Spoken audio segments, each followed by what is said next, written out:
नमस्कार, मेरा नाम भाऊ तोरसेकर। आप देख रहे हैं प्रतिपक्ष। दोस्तों, ये जो 4-5 विधानसभा चुनाव के नतीजे आ गए, इसमें कांग्रेस की 3 राज्यों में नहीं 4 राज्यों में बुरी तरह से हार हो गई। तेलंगाना फिर से कांग्रेस ने जीत लिया है। इसके बाद 4-5 महीने में लोकसभा का बड़ा चुनाव आने वाला है और ये चुनाव निर्णायक है, अंतिम है, क्योंकि इसके बाद फिर 5 साल केंद्र में किसकी सत्ता होगी ये तय होने वाला है। और इसलिए बीजेपी हो, नरेंद्र मोदी हो, अमित शाह हो या कांग्रेस सहित इंडी अलायंस हो, सबके लिए ये अगला चुनाव, लोकसभा चुनाव इम्पोर्टेंट है। और उसमें जितनी आपकी ताकत है वो पूरी की पूरी ताकत ये लोकसभा को चुनाव जीतने के लिए लगाना ज़रूरी है। अगर इसी वक्त आपका ध्यान कहीं और भटकाया जाए तो आप पूरी ताकत उस चुनाव में नहीं लगा सकते। और तो आपके जो प्रतिस्पर्धी होते हैं वो आपका ध्यान भटकाना चाहेंगे। आपको वो महाभारत की बहुत पुरानी कथा मालूम होगी कि जब अर्जुन को और अपने सारे शिष्यों को आचार्य द्रोणाचार्य ने खड़ा किया था कि आपको टारगेट करना है, अपना लक्ष्य। दूर एक पेड़ पर एक पंछी बैठा है और उस पंछी की आँख आपको शरसंधान करके फोड़नी है। तो आप अपना निशाना लगाइए और पूरे के पूरे शिष्य अपना अपना धनुष्य बाण लेकर जब निशाना साधते हैं तब द्रोणाचार्य बोलते हैं रुको और मुझे बताओ कि आपको सामने क्या दिखाई दे रहा है। हर शिष्य को पूछते, हर विद्यार्थी को पूछते, उसमें कौरव भी होते, पांडव भी होते, सारे लोग होते। हर कोई अलग अलग जवाब देता है। कोई बोलता है पेड़ दिखाई दे रहा है, कोई बोलता है पहाड़ दिखाई दे रहा है, कोई बोलता है पेड़ की शाखा दिखाई दे रही, कोई बोलता है फल दिखता है, कोई बोलता है फूल देखता है, किसी को पत्ते दिखाई देते हैं।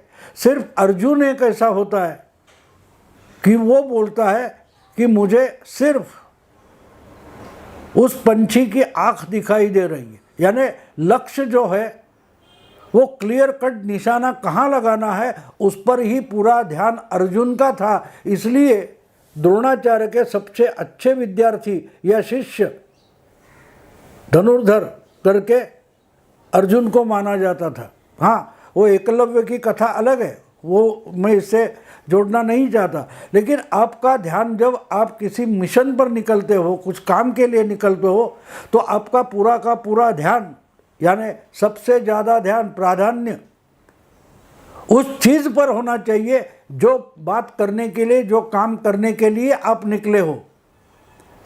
और आपके जो दुश्मन होते हैं वो हमेशा एक ट्राई करेंगे, प्रयास करेंगे कि आपका ध्यान उधर से भटक जाए।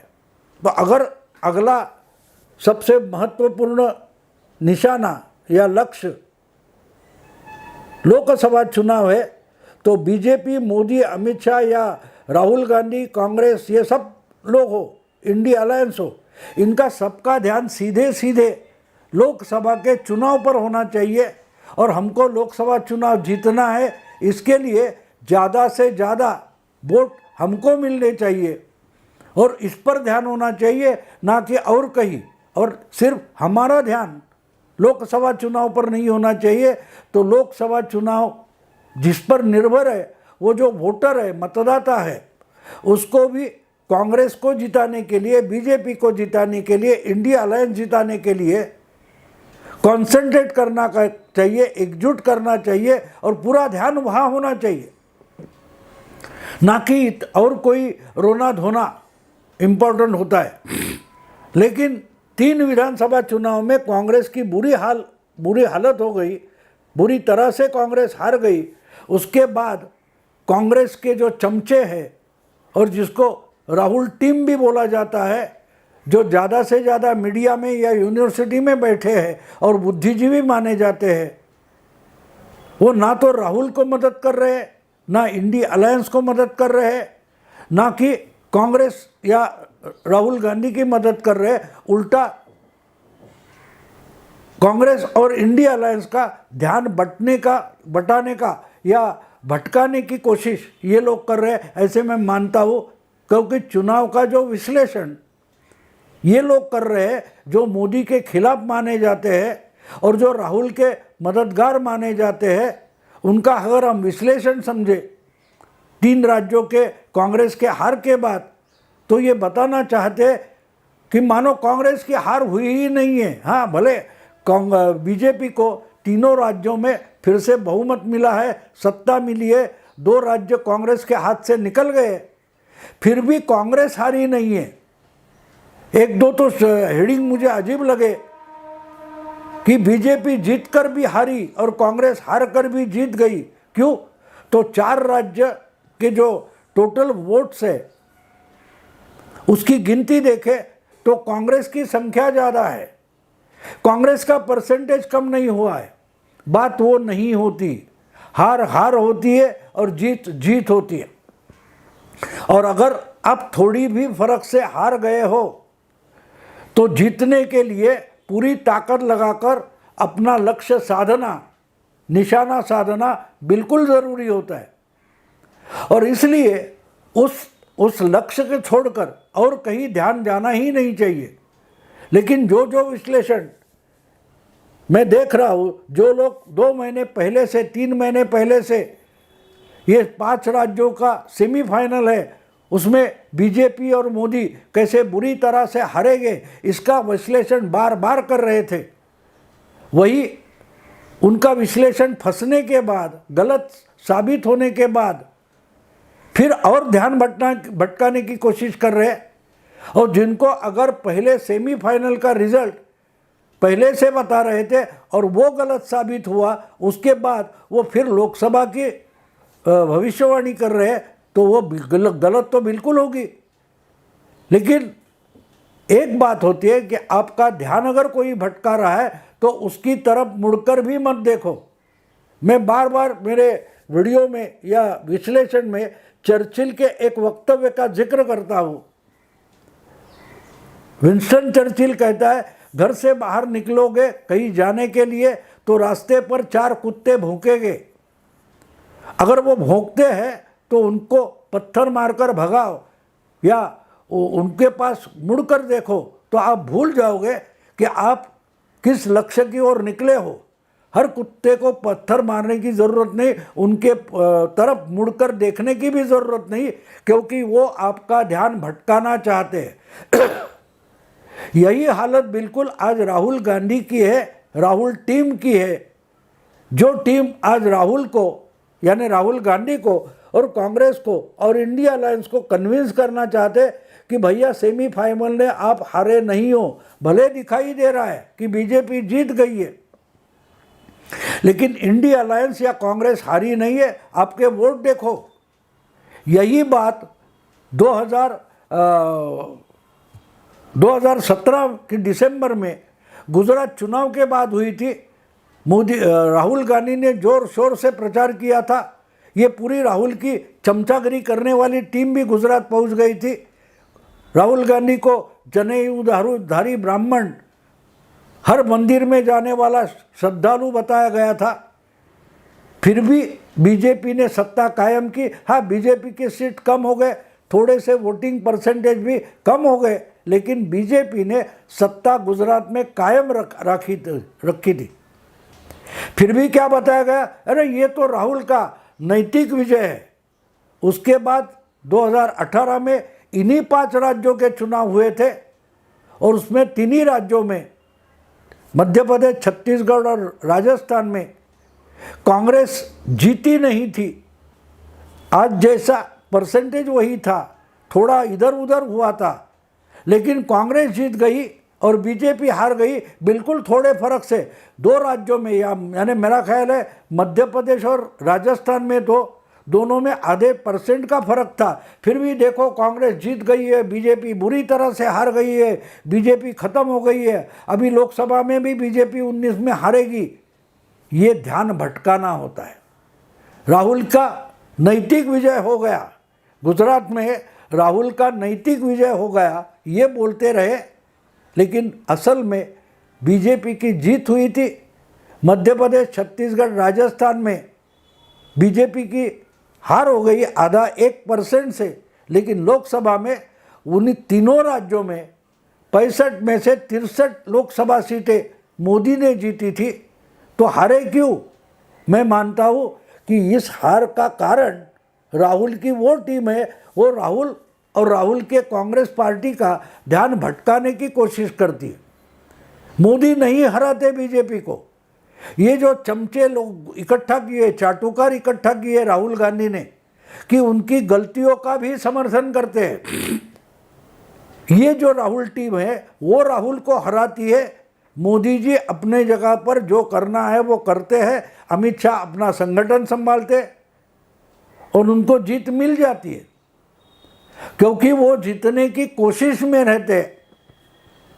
और राहुल की टीम राहुल को सावधानी से अलग रखती है, गाफिल रखती है, उनको फंसा देती है। और वही काम 3 राज्यों के चुनाव में कांग्रेस की बुरी हार के बाद फिर से शुरू हो गया।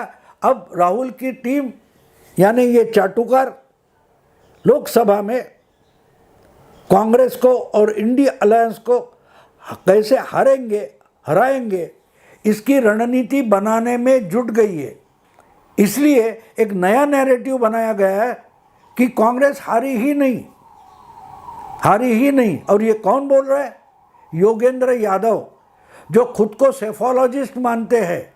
12 साल पहले ये अपना वो धंधा, पॉलिटिकल एनालिस्ट और क्या बोलते सेफोलॉजिस्ट, ये 2 काम छोड़कर आम आदमी पार्टी में शामिल हो गए थे। लोकसभा चुनाव 2014 में चंडीगढ़ या कि हरियाणा से लड़े थे और बुरी तरह से हारे थे, डिपॉजिट तक बचा नहीं पाए थे।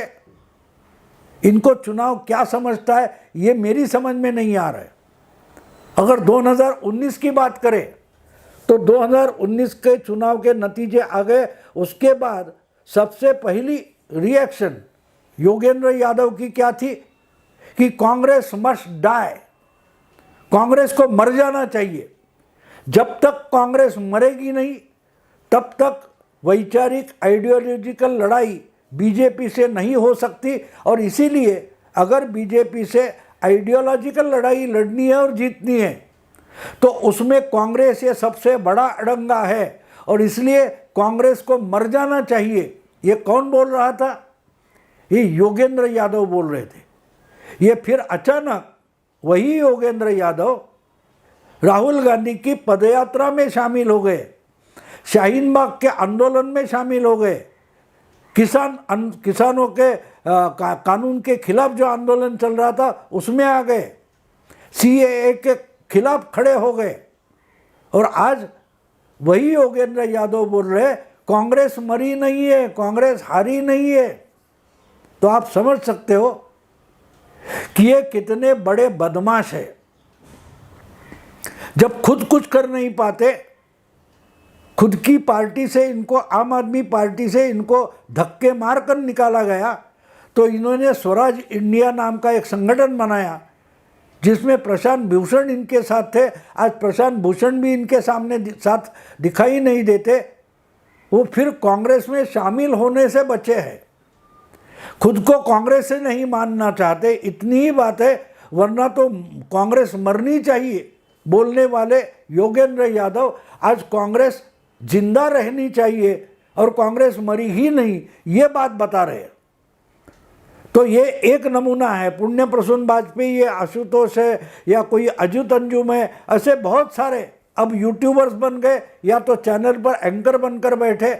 इन्होंने कांग्रेस को हराया है क्योंकि राहुल गांधी कांग्रेस का सत्यानाश कर रहे थे। तब यही लोग चाटुकारिता करते हुए, राहुल गांधी की चमचागिरी करते हुए कांग्रेस को सत्यानाश की ओर धकेल रहे थे। और यही लोग आज 3 राज्यों की बाजी कांग्रेस ने हारी है तो क्या बता रहे? कांग्रेस वैसे तो हारी नहीं है, परसेंटेज में इतना ही फर्क है। तो हम पिछले 5, 6, 7 चुनाव देखेंगे तो जो नतीजे आए थे उसमें भी बीजेपी 2004 में भी नहीं हारी थी और 2009 में भी नहीं हारी थी। 2004 में वाजपेयी की सरकार थी, अडवाणी लीड कर रहे थे बीजेपी को, और बीजेपी की सीटें जो थी वो 186 से 146 तक पहुंच गई, तो बीजेपी हारी नहीं थी। फिर भी क्या बताया गया, बीजेपी खत्म हो गई। बीजेपी की परसेंटेज देखो, मोदी आने तक बीजेपी का वोट परसेंटेज 22, 25, 27, 28% होता था, और जो 95 से लेकर 96 से लेकर आपको 2004 तक 10 साल बीजेपी 25% से आसपास ही रही है। फिर भी ये लोग बोलते थे बीजेपी खत्म हो गई। नरसिंह राव बुरी तरह से 96 में हारे। 98 में केसरी के नेतृत्व में कांग्रेस चुनाव लड़ी, फिर भी 140 सीटें आई थी, और 99 में सोनिया के नेतृत्व में सिर्फ 112 सीटें आई, फिर भी सोनिया ने कांग्रेस को जिंदा किया। ये ऐसे जो चाटुकार है, इन्होंने कांग्रेस खत्म की है। इसके लिए इनको कांग्रेस खत्म करनी है, इसके लिए ये राहुल को हीरो बताते हैं, और बुरी तरह से राहुल हार गए। जो गलत भाषा इस्तेमाल करते हैं, वो चुनाव के रिजल्ट आने के बाद राहुल गांधी चुपचाप हो गए, तो उनको नया प्रोत्साहन देकर, नई उत्तेजना देकर यही चमचे फिर राहुल को खड़ा करना चाहते और फोर फ्रंट पर लाना चाहते, आगे लाना चाहते, क्योंकि इनको कांग्रेस का सत्यानाश करना है। अब जो बताया जा रहा है कि कांग्रेस हारी ही नहीं, परसेंटेज देखो, तो पिछले 5 साल पहले इन्होंने परसेंटेज प्रतिशत वोट क्यों नहीं देखा था, उसमें भी बीजेपी हारी नहीं थी। अगर इनका आज का नैरेटिव मान लेते हैं, आर्गुमेंट युक्तिवाद मान लेते हैं, तो वही बात अगर 2018 में लेके जाए तो उस वक्त भी बीजेपी नहीं हारी थी।